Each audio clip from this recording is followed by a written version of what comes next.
And if you are interested in the recording, we will send that out along with other resources that we'll mention during this talk as well.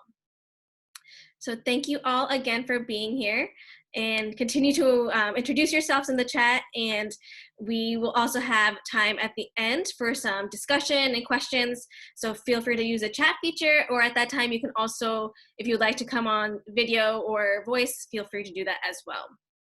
So Dr. Amer F Ahmed is an organizational strategist who helps institutions and leaders address diversity and inclusion, equity, and intercultural development through consulting, coaching, group facilitation, and keynote speeches. He's a frequently requested nationwide, and his approach is a commitment to inclusive excellence in organizations and communities. He brings his identity as a son of Indian Muslim immigrants and extensive years as an intercultural and diversity consultant as the sources of a pivotal understanding of the depth of diversity and inclusion work. Throughout his career, he has worked with large organizations, higher education institutions, nonprofit agencies, schools, and community organizations to create understanding and change among key constituents and institutional leaders.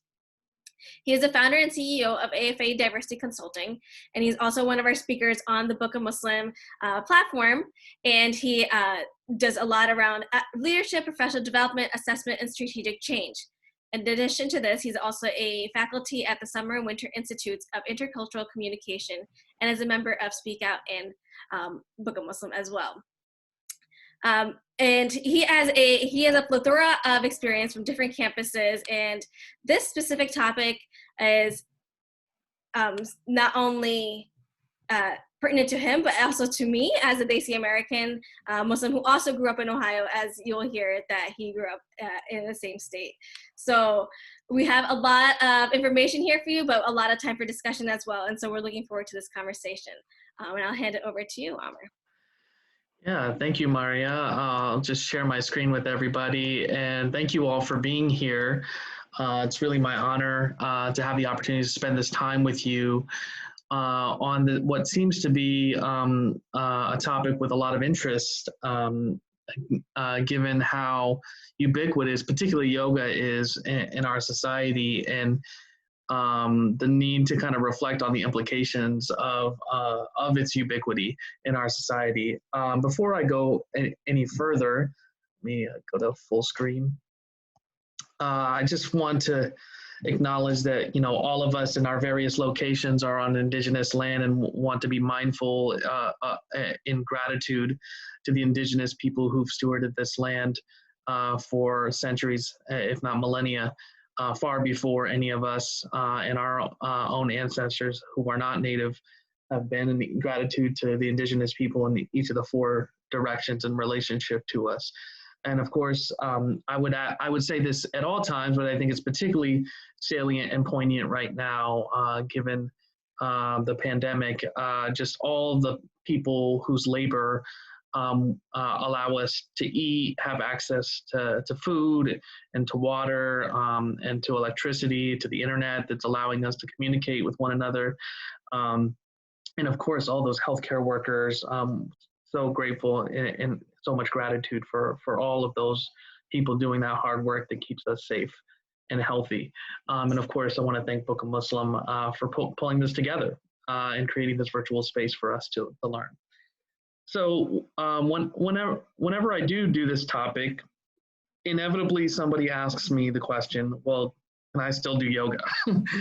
So I just thought I might just kind of take that question head on. And what I want to share, what I want to ask you to do is that if you find yourself asking that question to yourself, I want to encourage you to reflect on why you might have that question. Because of the fact that many people who do take this workshop are trying to figure out if it's still okay, if somehow they might be perpetuating racism and feel bad or guilty about that. And so not only reflect on that question, but reflect on what's the motivation behind that question. So my short answer as to whether or not people can do yoga is yes. This is not a question as to whether you can or should do yoga, but how you should engage yoga and other South Asian cultural traditions and cultural realities as related to the cultivating a critical consciousness about the implications of engaging in our cultural practices and traditions. Um, and so my goal is that you, the participants, will reflect on what you can consider doing differently going forward with regards to your engagement with yoga and broader South Asian cultural, spiritual, political, and economic realities. And so my job today will be to give you a lot of context about why we have some of the challenges we have around some of this, some that many people have really no idea that are challenges. And I want to start with kind of sharing my own story. So as Maria mentioned, I'm originally from Springfield, Ohio. I'll talk a little bit more about that in a second. My family is from India originally, Indian Muslims. So yoga in particular comes from a Hindu tradition. My father came from a rural village outside of Hyderabad, India, and the vast majority of his friends were Hindu. And so for me growing up in Ohio, we were friends with South Asian Muslims. We were friends with Hindus, people of the Sikh faith. And so the left image is an image of my father and some of his siblings back in India. The top right image is actually a picture of the community that I grew up in Ohio. That picture is from before I was born in the 1970s. My older sister is 10 years older than me as a child in that photo. Um, and so now my family is a couple generations in. We've been here since 1967. So we were part of the early wave of South Asian immigrants to this country. And as I mentioned, we're from South Central India, in which there's a significant Muslim population, but also a very large and significant Hindu population, probably half and half in the city of Hyderabad in particular. I mentioned to you I'm from Springfield, Ohio, which is a prototypically Midwestern post-industrial city in which a lot of blue-collar jobs disappeared over time, manufacturing jobs. A lot of people fell into poverty. I went to public high school. I started with 550 students, graduated with 270, high dropout rates, low college-going attendance. Of the 270 graduates, I only went to college with and the people that went to four-year college were only about 27% of those graduates. My high school was 38% black and 60% white. And then there was kind of the small percentage of other, and I was part of that and kind of navigating that. And, part of my consciousness around social justice issue got cultivated in growing up in a community like that. And being South Asian in an environment like that, you got a lot of questions about, if you say you're from Ohio, well, where are you really from? And then depending on what religious background your family comes from, for Hindus, many don't eat beef or meat, so they get asked a question a lot. For me, I used to get asked why I didn't eat pork. For many who, and particularly those who come from fairly religious families of various faith traditions, many of us aren't allowed to date before we get married, and so we get questions about that. And sometimes when we would have friends over, they would ask, why does your house smell? So these are kind of some common questions that you get asked growing up as a South Asian American. In our places of worship, periodically they would be vandalized with some kind of negative kind of stereotypical or denigrating language. For many of us, we were constantly proselytized. It was assumed because we were brown that we weren't Christian, even though some South Asians are Christian. And so, many people would assume and then start proselytizing, telling us that, we needed to accept Jesus. So the experience, especially with many white Americans, was that, you're foreign or strange to people. Well, you do things differently. That's weird, And then, in media, we didn't have much representation, but the little representation we had was, for most people's reference point, was Apu from The Simpsons, a convenience store clerk, which very much is a stereotype of how South Asians in America are perceived. Frantz Fanon said the oppressed will always believe the worst about themselves. And for many South Asians, including myself, when your desire to fit in this society, a lot of times there's this negative connotation. And I felt like this resonates me both for my own experience, but also for the surrounding community I grew up in Ohio. But the internalization. And so for myself, I felt like, why can't we just be a little bit more like white people? Why can we be on time to things? Why are we so disorganized about certain things? There was a lot of negative things. And what I didn't realize at that time is that there's a colonial history of the ways in which we've been taught to view whiteness as a standard and view our own cultural backgrounds as negative and backwards to a degree. I went to college at Miami University in Ohio, and all of a sudden, it became cool to be South Asian. I have this phrase, when the coolie became cool. Coolie is a word referring to laborers that were transported by Europeans all over the world as exploited labor. I'll talk a little bit more about that in a bit. But all of a sudden, people would find out I was Indian. They'd find out that I had been to India, and people would ask me, oh, what was it like? Did you meet with a guru? And, like I heard the opium is really good, like things that I just had no reference point for in my own life. And, for my family, we went back to India every 4 years. And for me, these people were talking about India that I did not recognize. I didn't know what they were talking about. It sounded like some Shangri-La place that was completely disconnected from reality in my mind. Whereas for me, what I couldn't get past going to India every 4 years was the scale of the poverty and how disturbing that was, and reflecting on the implications of that for me, and then what it would have meant for me to have grown up in India from the background that my family came from, but also the experience of so many others, millions and millions of other people. And so there was this disconnect for me about this exotified kind of image, and not really being clear about where that came from for many particular white Americans. I also studied abroad twice in college, and I went to South Africa, which has the largest, I was in Durban, South Africa, which has the largest Indian population outside of India. And I didn't know that before I went there. And when I got there, I met people who'd been in South Africa for 5-6 generations, living under apartheid throughout most of that, maintaining many cultural traditions. And I learned about how many Indians were brought throughout Africa as exploited labor to build railroads and sugar plantations.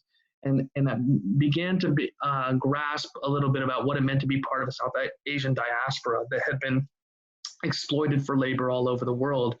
And I thought about that in relationship to what I'd already learned about colonialism in India, but also what I was learning about colonialism in Africa and throughout Africa, and of course the Atlantic slave trade as well, and just really reflecting and grasping what happened in the world. And then I went to Nepal, and I did an anthropological research project on the coexistence of Hinduism and Buddhism in Nepal, and went to India from there, and had a really powerful experience, and reflected on really a broader understanding of what it meant to be South Asian in the world. And that will inform some of the things that I'm going to share with you today.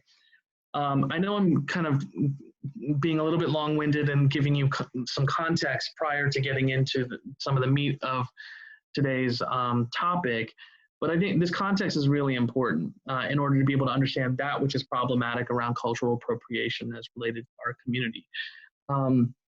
As I began to learn about colonialism, and deepen my understanding of the implications of colonialism, both then and since and now, there was this kind of perception in Europe of manifest destiny, that there was this entitlement to go throughout the world and conquer the world, and the strategy of divide and conquer was used to strategically divide ethnic groups across different nations, pit different ethnic groups against one another, and elevate certain groups over others to perpetuate conflict in order to create destabilization and to be able to gain and hold power, and at the very least extract resources and exploit labor.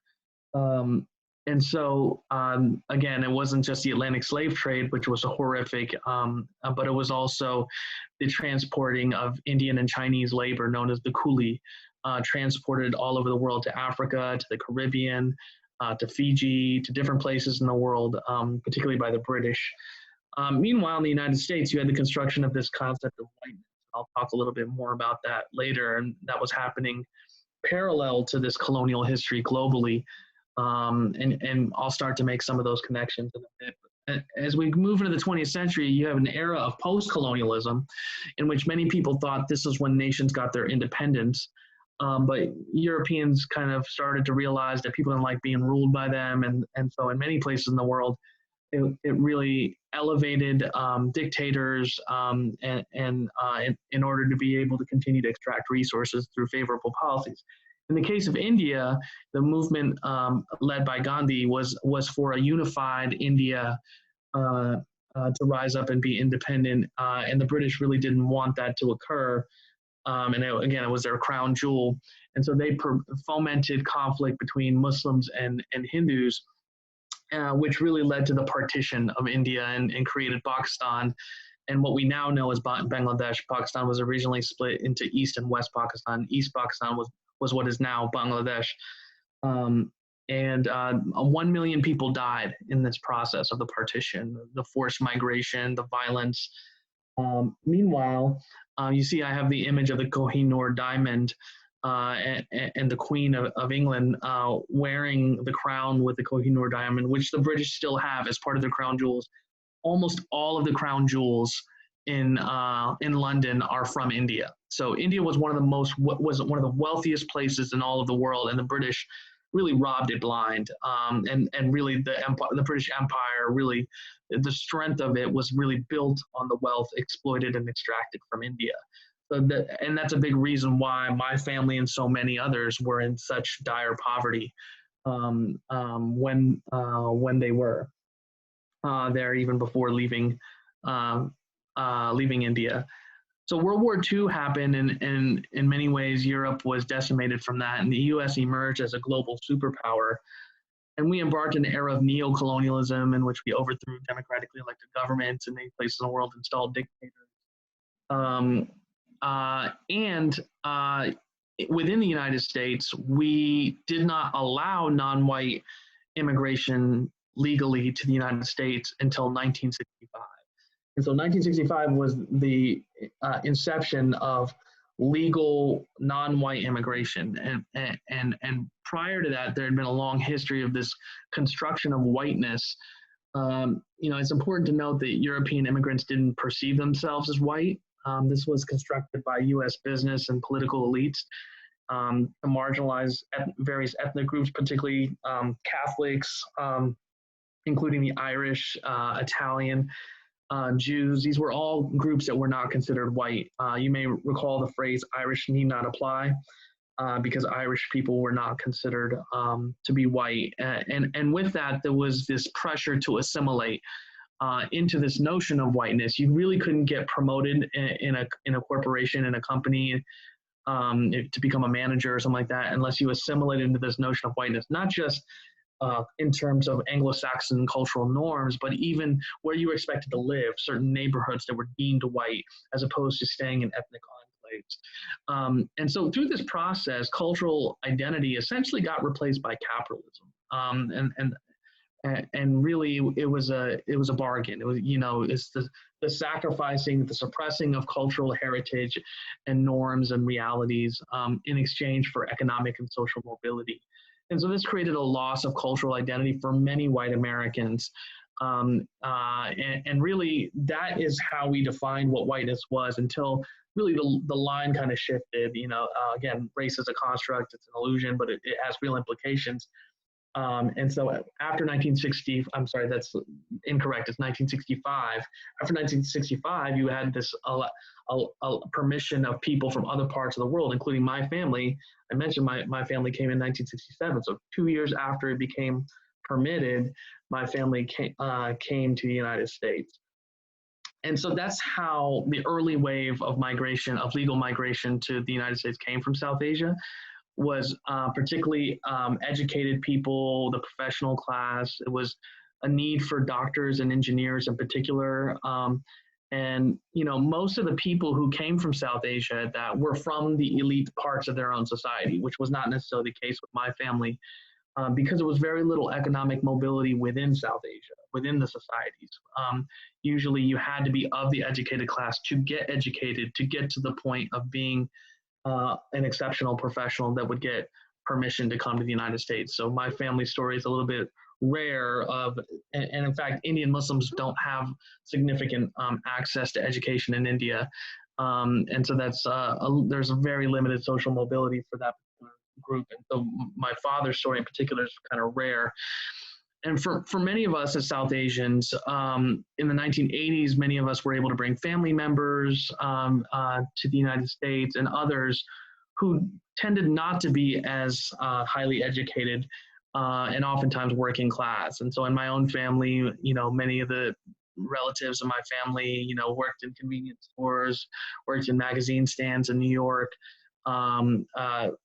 drove taxis. That was something that a lot of relatives did. And again, with the focus on trying to get their kids education or themselves education once they got here. And then you also had an increase in refugee and undocumented populations as well from South Asia since then. So there was an experience of being South Asian before 9/11, and then 9/11 really changed everything. And there's been a collective experience of Islamophobia, not just by people who identify with the religion of Islam, but really all South Asians. And it's resulted in hate crimes and threats and harassment of not just Muslims, but Sikh, Hindu, South Asian Christians, and others. And so this has become a defining aspect of the experience of being South Asian post 9/11 as we've had the mainstream of Islamophobia, and the community that has the highest proportion of violence subjected to them in the United States as a proportion of their population is the American Sikh community, a religion that originates from North India. This mass shooting in Wisconsin was amongst the worst incidences that have occurred. But one thing that I want to point out is that in our climate of mass shootings that we've had, sadly, we all know Newtown, we all know Tucson, Aurora, Las Vegas. These are etched in the collective memory of the United States, but this one never makes the list. This was the only one that President Obama didn't show up at. But again, Sikhs get targeted because as part of the religion, people do not cut their hair, and many men have turbans and beards, and Islamophobes can't really tell everybody apart and then attack. And then, of course, this individual who commits this crime, this white American, is considered a crazy individual and not a terrorist.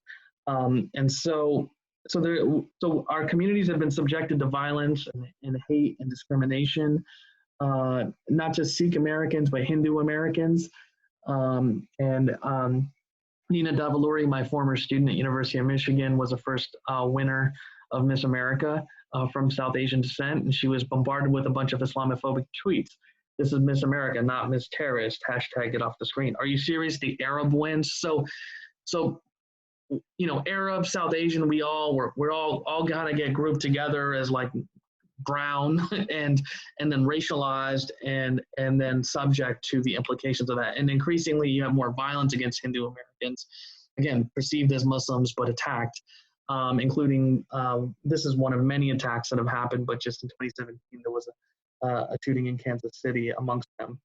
And so the numbers with regards to hate crimes and anti-bias and discrimination targeting South Asians as part of a broader Islamophobia have gone through the roof in recent years. And it's important to be able to understand that context when we think about the cultural appropriation of South Asian culture, when we think about particularly with regards to yoga and the ubiquity of it.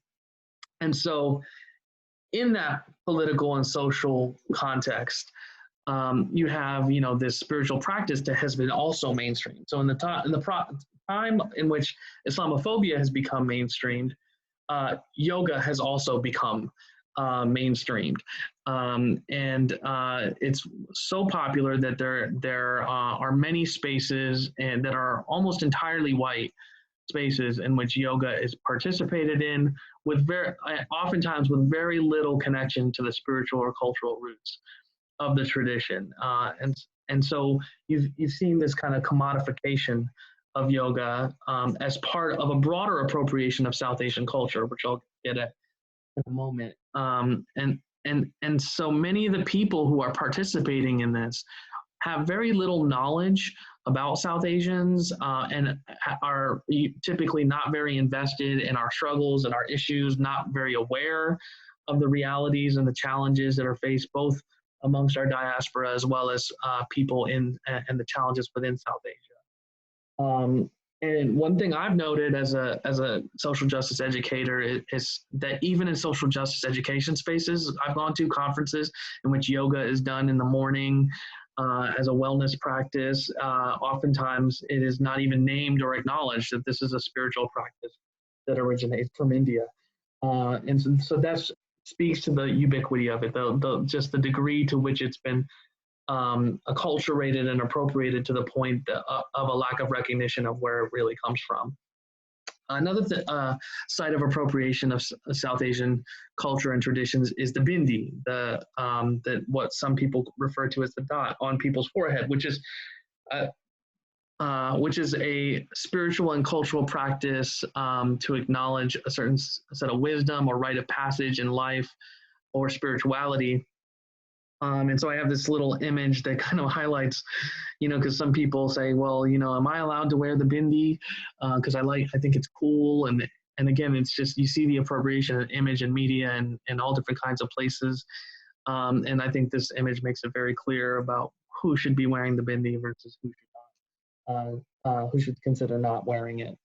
Another mainstream appropriation has been the henna tattoo, which I always find to be interesting that it's referred to as a tattoo. It's kind of like chai tea, which sounds kind of redundant to me because chai means tea and henna is henna. Like you'll never hear a South Asian person from South Asia refer to it as a henna tattoo. I think what's more important is the fact that henna is used as part of a ceremony. So I have an image of a mehndi ceremony, which is something that is done in the process of a wedding in which a bride has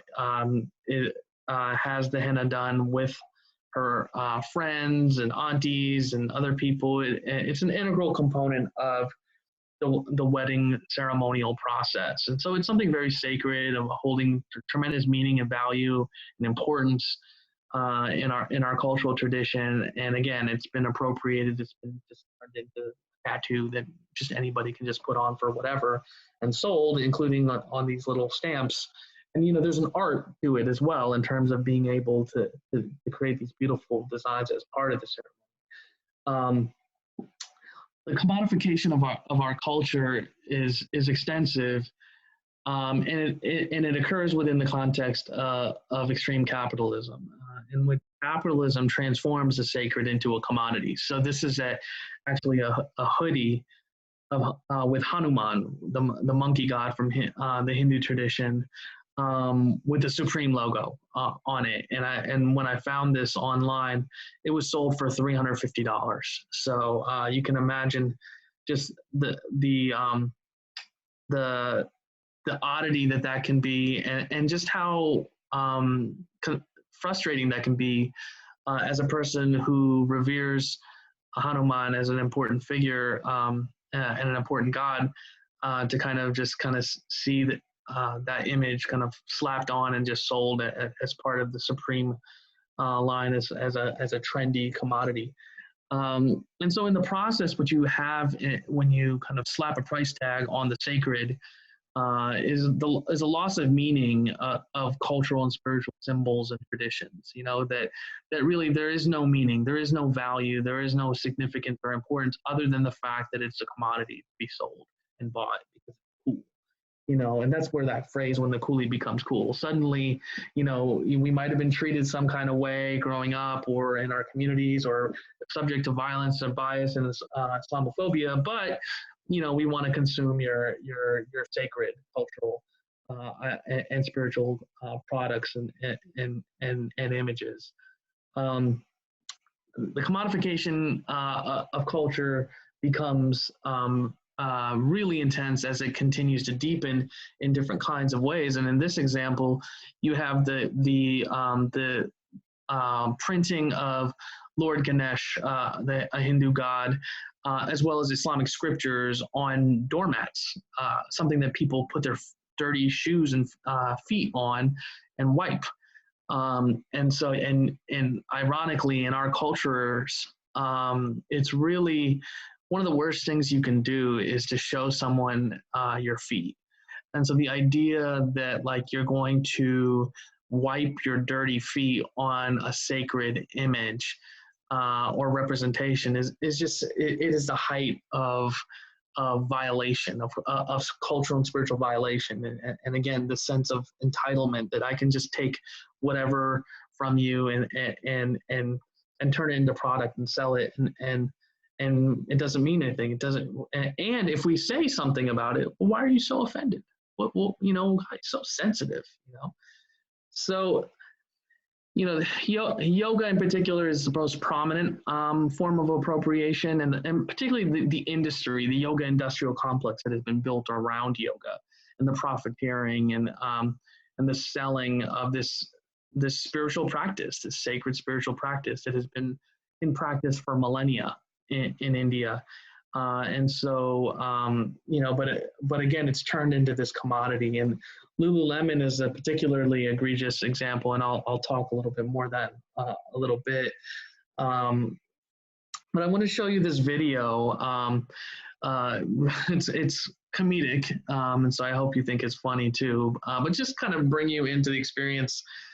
This is particularly funny for me and a lot of South Asian people. It's really weird when you're South Asian going into these predominantly white yoga spaces. The sound from my computer is not working, so Maria is going to play it from her computer. But yeah, we can discuss it at the end if you have any comments or thoughts about it.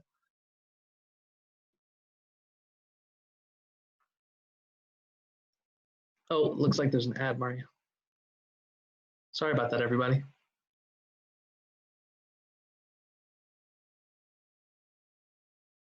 Can you all hear it?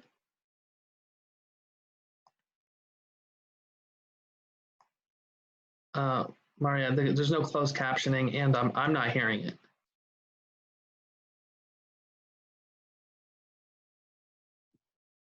There we go. Before.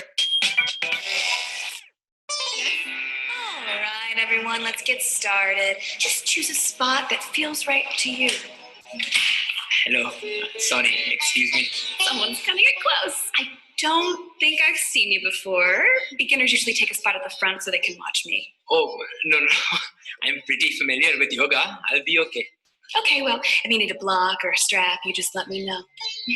Everybody's doing great. Gandhi, just toward the ceiling on that up dog, okay? Oh, do you mean my Urdhva Mukha Svanasana? No up dog. Don't worry, another terminology. Gandhi, you gotta pick up the pace. You're not gonna burn any carbs. Why don't you stop looking at my butt? What? I didn't. I'm celibate. You're right, creep. You're doing great, but maybe next time try and wear appropriate yoga attire. Could maybe a lycra top. This is a traditional Indian dhoti. I spun it myself. Right. There's a Lululemon down the street. This is Coldplay. Yeah, this is definitely Coldplay. I want a juice fast. Oh, you're fasting. What for? To protest imperialism? Beach season. Beach season. Let's keep it down. This is a place of quiet reflection. I'm pretty sure this is a grunge gym. There's a guy giving out sports drinks right there. You look thirsty. Are you kidding me? This is a Yankee Candle. Cinnamon bun. With all due respect, Mahatma, I am a certified yoga instructor. Oh, really? Who was your guru? Carl Smith.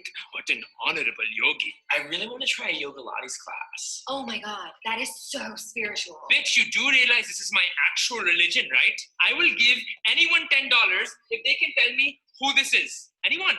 No, I didn't think so. It's Krishna, 8th incarnation of Lord Vishnu. Learn it. Why is it so fucking hot in here? We're doing Bikram yoga. Well, in my day, we did a traditional form of yoga where the room was normal and you didn't sweat your balls off. You seem stressed. Just take a breath and flow your chakras down into your heart center. What the Never mind. I'm leaving. Fuck all of you. You don't know what that means. Okay. All right, everybody. Thank you all for entertaining that. I cannot tell you how funny that is as a South Asian person who's been in my own version of those situations. But it speaks to how, it is really a weird thing to be South Asian and to be basically made to feel like you're the weird one when people are looking at you because or judging you for what you're not doing or not doing correctly in their mind. And then meanwhile, people are mispronouncing Hindi terms that they don't even understand. It's just, it's flabbergasting sometimes and disturbing, honestly. And meanwhile, in South Asia, we have ongoing challenges, right? And so the starkness of the contrast, right, between this kind of self-indulgent space, which again, it's a healthy and important practice to be engaging in, and I'm going to share you another video later about that kind of from a yogi that kind of takes it a little bit deeper about like the meaning and importance of the yogic spiritual path. But meanwhile, in South Asia, you still have widespread poverty. You see the image on the top right in which a large proportion of Indians do not make 10,000 rupees a month, which right now in current exchange is $133 a month.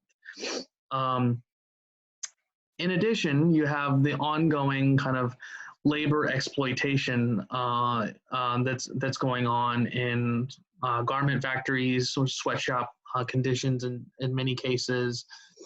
And then you also have the legacy of the partition of India and Pakistan, in which there's been a 60-year conflict, at least, in Kashmir, debated territory. And in fact, it's particularly acute right now with a lockdown by the Indian government of a large portion of Kashmir. And in fact, they're really preventing a lot of media getting out, cutting off the internet. And in addition, these two countries in the process have become nuclear powers, India and Pakistan. So they have nuclear weapons pointed at each other. Again, just major stakes ongoingly. And you have ongoing minoritized violence and exploitation, particularly around issues of class, caste, gender, sexuality, that are going on throughout South Asia in various ways. Again, along the side, the rise of yoga in the West, you had a Sri Lankan civil war from 1983 to 2009. Thankfully, that's ended. They're living in the wake of that, but moving forward. And then in Nepal, they've had ongoing conflict between Maoists and they also had a horrible earthquake a few years ago. And again, it's not to say that everything is bad and everything like that, but it's to highlight the fact that so many people that are engaged in these practices that come from South Asia oftentimes have little to no awareness of issues that are have little investment or commitment or interest in the struggles and the issues of South Asia and the people and the liberation of people in South Asia. And more specifically in India, you have the rise of Hindu nationalism, and that's had major implications for minoritized populations, including Dalits, who are the lowest caste of Hindus, as well as Muslims, Sikhs, and others, including a recent Muslim ban around immigration that has been propagandized by the government. I mentioned the Dalits. They are a group of over 250 million people who, for generations, have been oppressed and held down in India, and are seen as less than human. And it's hard to express some of the callousness that exists amongst some of the elites in India as related to Dalits. But it's kind of quite disturbing when you experience it directly. And then you have the ongoing, what I call yoga exploitation that goes on, in which the deep irony in which the appropriation of our culture is occurring, and the creation of an industrial complex that exploits labor from South Asia. And so I actually think this is one of the most egregious aspects of this entire process of appropriation and exploitation, is that South Asia is not the only place in which many of these yoga products are made, but it is amongst the places in which you have sweatshop conditions that are producing the very products for people to be able to participate in the appropriation of other people's culture. And again, most people having really no concern or investment or engagement with the fact that the people from which they are drawing these traditions from are being subjected to these realities. So I'm going to play one more video before we wrap up. And as I mentioned, this is a person who is engaged in the tradition that really speaks quite eloquently about it and about this appropriation that occurred. So Maria, if you go ahead and play this video. This one's longer, everybody, just so you know.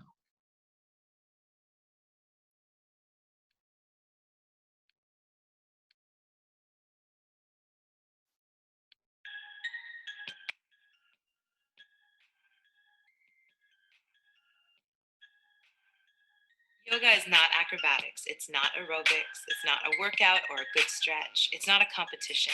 And it's not a comparison of one's being to anybody else or even to our own selves. Yoga is a process of coming into yoga.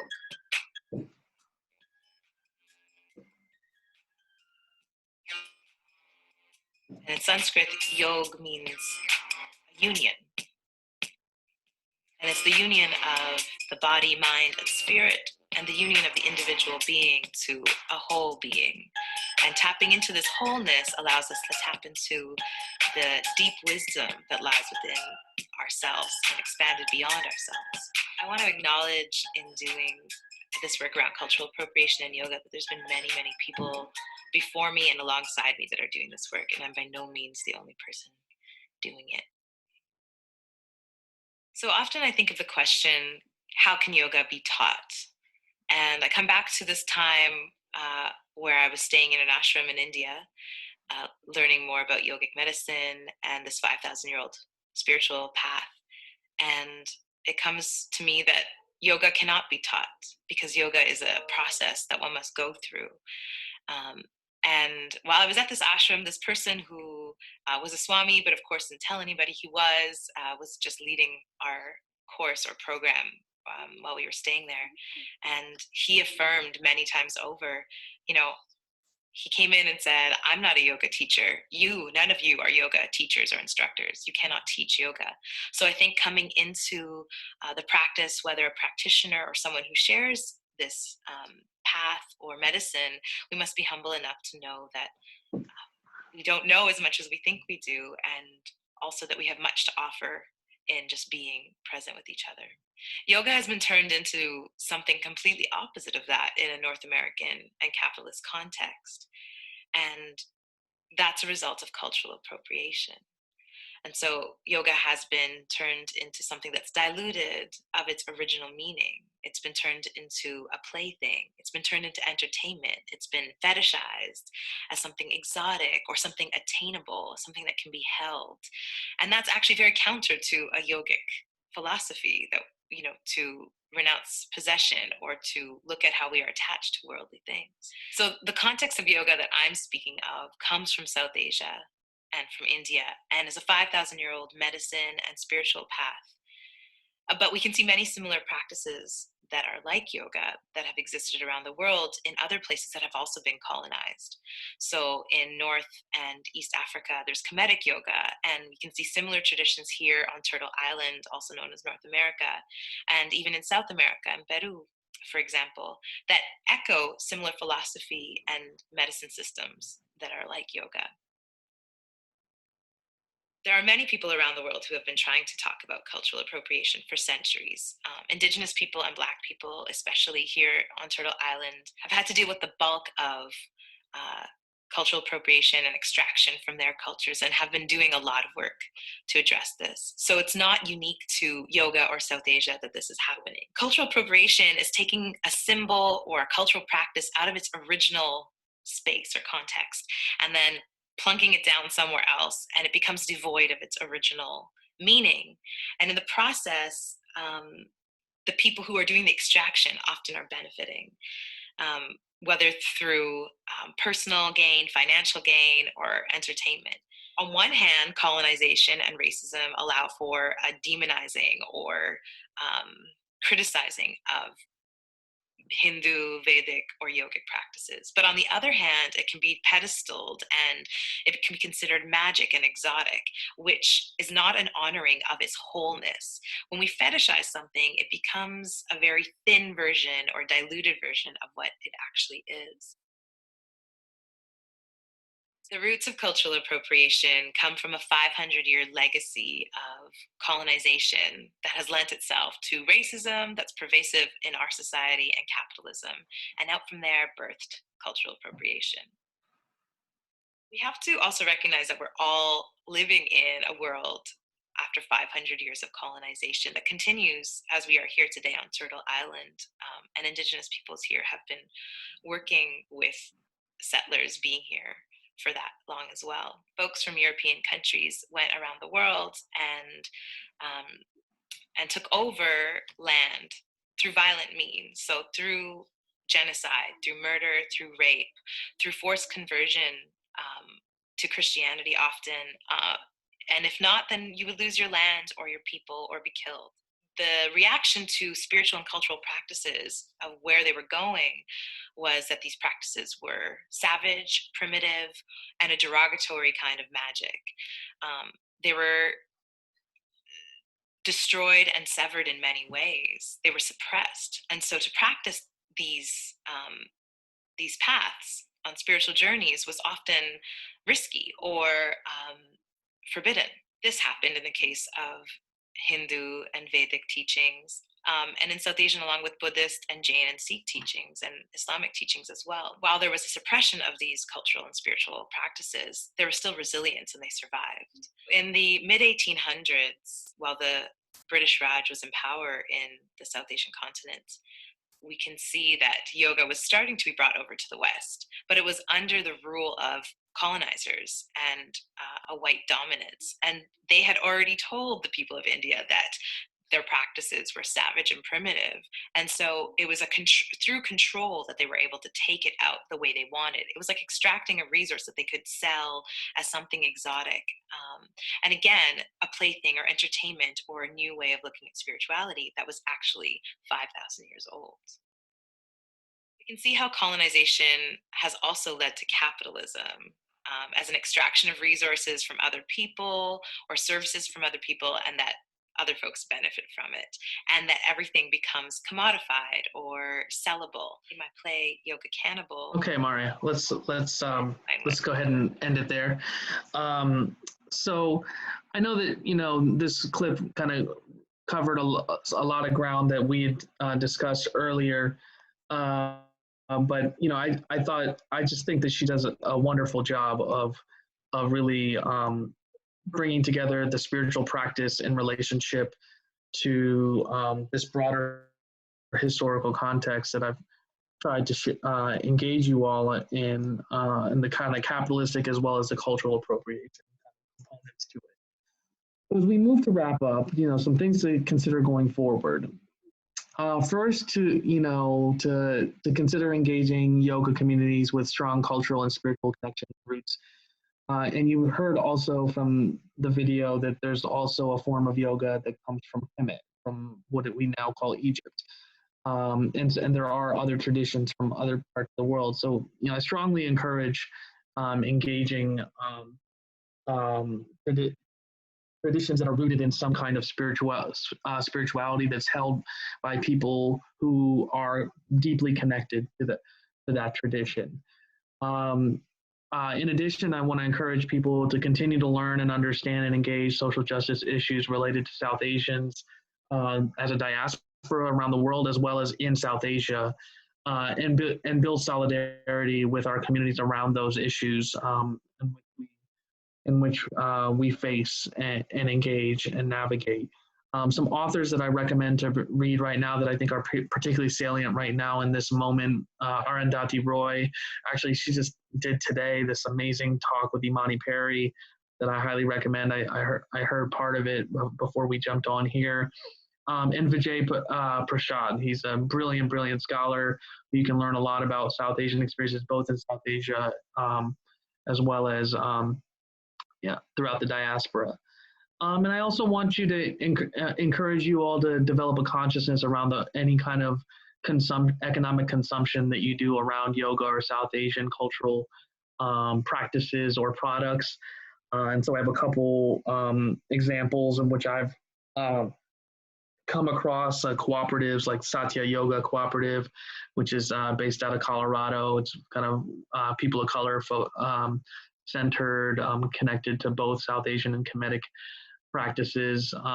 And I think they have some products as well. And Fab India, they don't sell yoga attire, but they do sell South Asian products, and they have thousands of cooperatives that they're connected and tied to throughout the entire subcontinent as the source of labor, fair labor practices for their products. And if you want to look at, kind of thinking about ethical sourcing, especially around labor for any other apparel or attire or anything related to clothing, I would recommend going to the cleanclothes.org. So we'll open it up for Q&A and discussion. And but before, one last thing is that, I mentioned to you that, trying to find people connected to the spirituality and tradition, and, obviously with many people needing to do things virtually right now, there is an individual that I know named Kavitha Rao who is providing a virtual yogic practice space with deep connections to the spiritual and cultural tradition in her own journey and path. So I wanted to recommend that. When you get these slides, you'll be able to copy and paste this, and hopefully she'll have new dates up soon for you to be able to potentially sign up if you'd like. So thank you very much, and I'm looking forward to our conversation. All right, thank you so much. I'm unmuted. All right, so this time we have a little bit of time to chat with Amer on anything that he presented on, or any questions that came to mind from the videos, anything like that. So as I said, you can chat in the chat box and we'll read those questions out loud, or you can also join us on your video or over voice.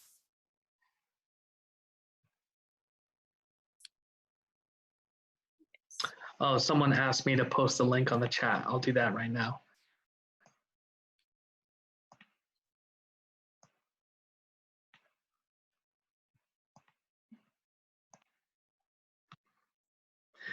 And as I mentioned, Kavitha just had some dates that passed, so hopefully she'll update it with new dates in the near future. And so I guess I can start off for a discussion.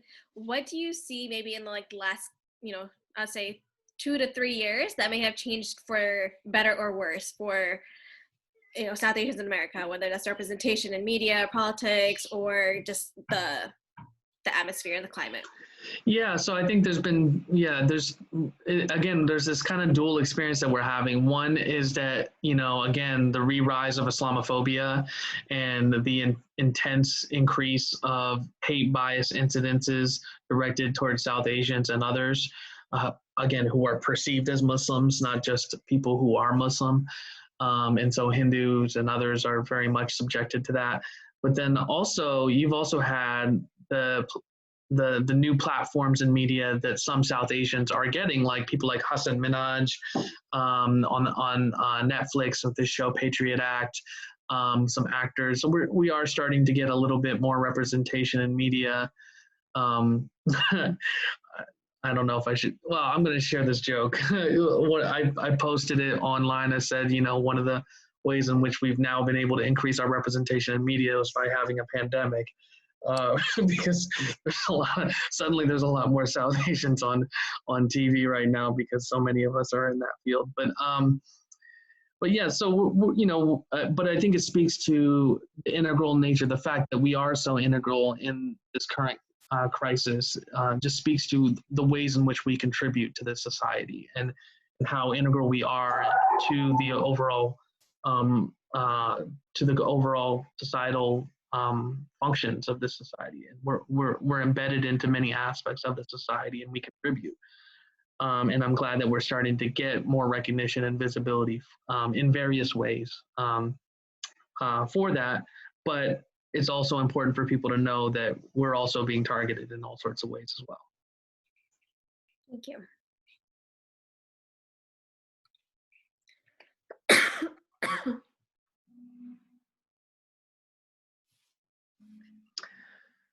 Thank you, Janet.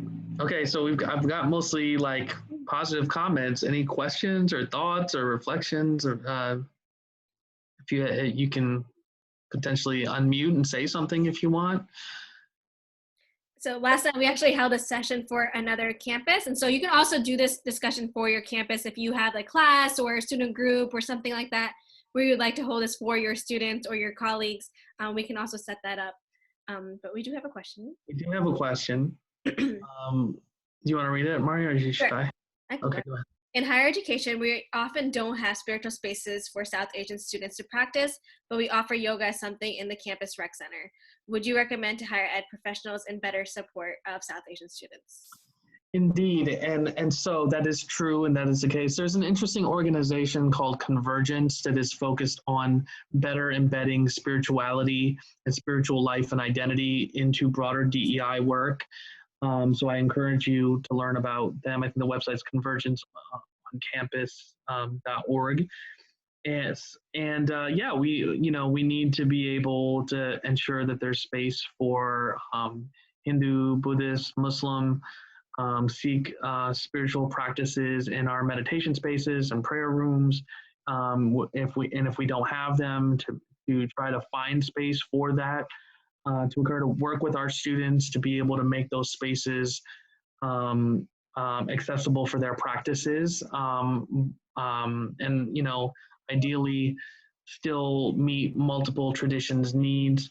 But yeah, I mean, I think your comment, Chelsea, really speaks to the fact that, again, yoga is oftentimes used as this kind of like wellness activity, and therefore it's, again, disconnected from the fact that it's a spiritual and cultural practice.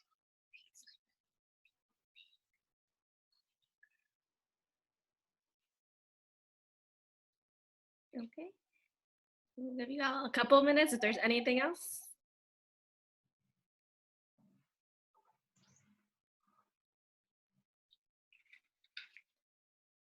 All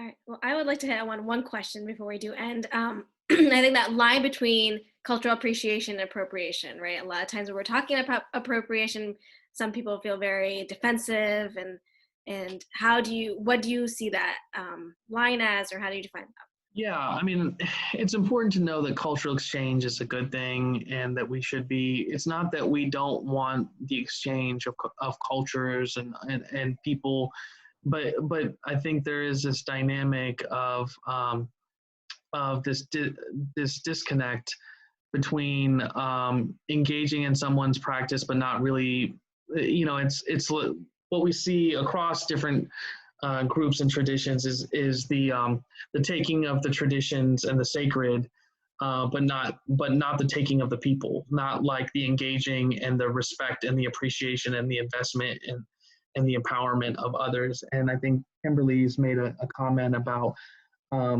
ongoing appropriation discussions around appropriation amongst African American scholars, And, you know, Kimberly, as I mentioned, I have a Black Studies academic background, so I'm definitely very familiar with this. And as a person who's been a hip hop activist most of my adult life, you know, this has been a big conversation of, you know, around like, you know, what are we willing to exchange, but versus what is ours in the face of oppression and subjugation and the kind of conditionality of the taking of culture and spiritual traditions, but the oppression of the people from which it comes. And yeah, I do think that, as you made allusion to, there's opportunities for people of color across various backgrounds and traditions to begin to see and recognize that commonality and build, as you said, allyship, and I would strengthen to solidarity potentially. And we see examples of that in New York City around the Islamophobic surveillance practices of New York City for years that was done, and the solidarity that got created between communities, Muslim, Sikh, Hindu communities in New York City with communities that were impacted by stop and frisk, and that coalition came together and was a big reason why both of those policies in New York City ended. So I think in that we see a great example of the potential. And Faye, hey Faye, how are you doing at University of Wisconsin System? What are your thoughts about mindfulness and contemplative practices? So I'm in Western Massachusetts.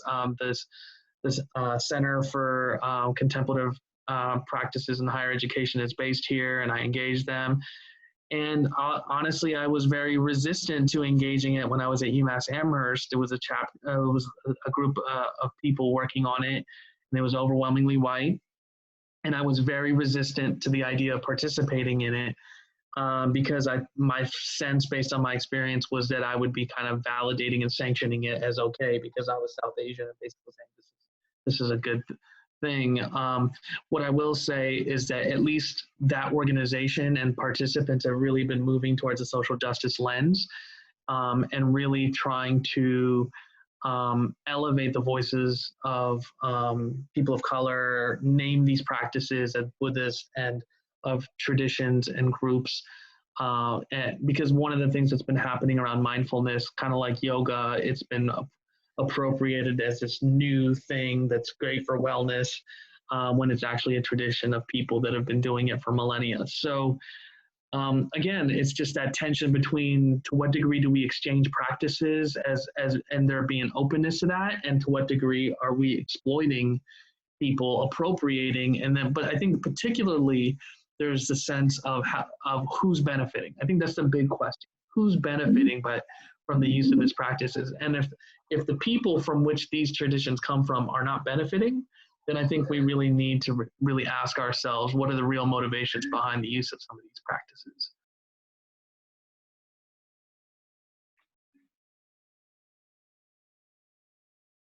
All right, we have another question here. Thank you so much for the great talk. Curious if, as an ethnically South Asian Muslim, you feel a shared cultural heritage with yoga. As a fellow South Asian, I'm excited by the idea of feeling ownership in our pluralistic culture. Yeah, well, I mean, this is part of the reason why I made a point to say that I was Indian Muslim, and that my father grew up mostly around Hindu. So that's the orientation around being South Asian and Indian, because we were also, because we were Muslim, we were around Pakistani Muslim and others. You know, for us, you know, my family and other Indian American families that we knew were very much clear on the fact that we were all Indian and that we all had a shared cultural heritage, and there was a sense of accountability. You know, that my uncles and aunties who were Hindu had just as much right to tell me what I could or couldn't do as my Muslim uncles and aunties in the community, and so. You know, yeah, I mean, definitely yoga was not something that was particularly salient for me growing up. I wasn't really that familiar with it. Even though we were friends with Hindus, we were, and I was familiar on a surface level. I learned more as I got older. But the one thing that was very clear to me was that it was really weird that these practices that I knew that were coming from Hindu traditions were being consumed and appropriated by people that really knew nothing, that people who couldn't even pronounce namaste correctly, and certainly didn't know that namaste means I worship the God within you, right? And then for me specifically, you know, I'm a person who did research on Hinduism and Buddhism and of an anthropological background, and really learned in my own deep spiritual path all sorts of connections that was not necessarily how I was taught growing up, but that's definitely where I evolved into as a practicing Muslim today. And of course, I do want to say to those who are Muslim, Ramadan Mubarak, as tomorrow is the first day of Ramadan. Thank you for that, Teba. All right, with that, we have 1 minute left. So Amer, if you have any closing thoughts you want to share, and as I mentioned, this is recorded, so we will send this out along with the PowerPoint, so you all can view that as your own time as well. Yeah, I just want to thank you all for taking the time and the engagement, and, you know, any way I can be a resource going forward in the future, feel free to reach out. All right, well, thank you all so much for joining us this afternoon, and look forward to more webinars and things like that that we can do during this time. It's a great time to continue learning. So thank you so much, and we will talk to you soon. Have a great afternoon. Bye, everybody.